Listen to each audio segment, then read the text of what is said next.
শিক্ষক আন্দোলন সরকার গভীরভাবে পর্যবেক্ষণ করছে, সময় মতো সমাধান হবে জানিয়েছেন আওয়ামী লীগের সাধারণ সম্পাদক ওবায়দুল কাদের। বলেন, কোটা বাতিলের বিষয়টি আদালতের।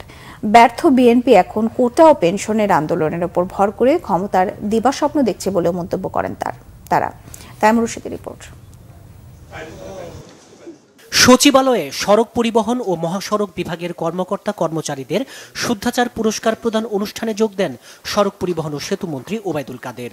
বলেন, বিরোধীরা মেগা প্রকল্পে মেগা দুর্নীতির অভিযোগ করে, বাস্তবে সরকার মেগা সাশ্রয় করছে, যার প্রমাণ পদ্মা সেতুতে ১,৮৩৫ কোটি এবং মেঘনা, গোমতী ও কাঁচপুর সেতুতে ১১০০ কোটি টাকা সাশ্রয়।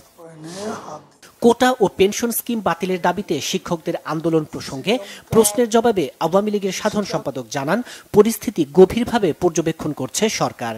শিক্ষার্থীরা যে বিষয় আন্দোলন করছে, এই সিদ্ধান্ত সরকারেরই ছিল, চলমান। আমরা তো এই সিদ্ধান্ত দিয়েছে আদালত। তারপর আমরা আমাদের দেশের ব্যাপার, শিক্ষা প্রতিষ্ঠান আমরা গভীরভাবে পর্যবেক্ষণ করছি।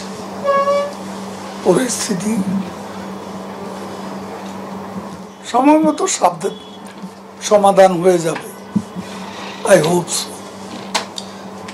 And I believe so.